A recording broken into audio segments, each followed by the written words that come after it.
வாழைப்பத்தி அதோட என்னன்னு தெரியுமா உங்களுக்கு? கடையில நாங்க காசு கொடுத்து எவ்வளவு சாமானம் வேண்டி ஆக்களுக்கு கொடுப்போம், நாங்க யாரு கண்டாலும் கொடுப்போம். பட் எங்கட தோட்டத்துல நாங்கள் பார்த்து பார்த்து வளர்க்குறோம். அதுவும் வாழை மரம் வந்து இங்க வாரதே அருமை.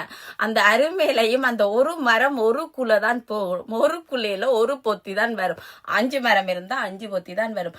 அந்த பொத்திய நாங்களே பவுன் வச்சிருக்கிற மாதிரி பார்த்து பார்த்து பொத்தி பொத்தி வச்சு நாங்கள் வச்சிருக்கிற ஒரு பொருளை இன்னொரு ஆளுக்கு நாங்கள் அதை பிடுங்கி கொடுக்குறோமல்ல, அந்த மனசு மெலிய மனசு. அது எல்லாரும் உண்மையாவே எல்லாரும் செய்ய மாட்டேன். இப்ப என்னோட சில பொருள் நான் பார்த்து பார்த்து வளர்த்தது அதை நான் தான் பிடுங்கி வறுத்து சாப்பிட பார்ப்பேன். இன்னொரு ஆளுக்கு கொடுத்து நான் அந்த சந்தோஷத்தை அனுபவிக்கணும்னு நினைக்க மாட்டாங்க. நான் அப்படி செய்வேன்னு சொல்லல, பட் நினைக்க மாட்டாங்க.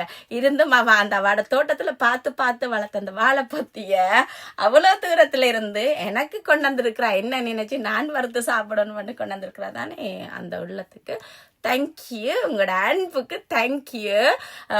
உண்மையிலேயே நான் சரியான ஹாப்பியா இருக்கிறேன். என்னன்னு கேட்டீங்களா, உண்மையில ரத்த சொந்தத்தை விட அந்த சோசியல் மீடியா வந்து எனக்கு நிறைய உறவுகளை தருகுது, நிறைய சொந்தங்களை தருகுது. உண்மையிலேயே இப்படி நம்ம யாரு, நம்ம எப்படிப்பட்ட நாங்க தெரியாமலே எங்களை தேடி வர உறவு இருக்குல்ல, அதுதான் உண்மையான உறவு வந்து நிரந்தரமான உறவும் வந்து அதுதான் உண்மையான உறவு, அதுதான் உண்மையான அன்பு. உங்களை பற்றி தெரியாம நீங்கள் எப்படி இருக்கிறீங்களோ உங்களை பிடிச்சிருக்குது, இப்படி இருக்கிறத பிடிச்சி வர்ற உறவு இருக்குல்ல, அதுதான் உண்மையான அன்பு.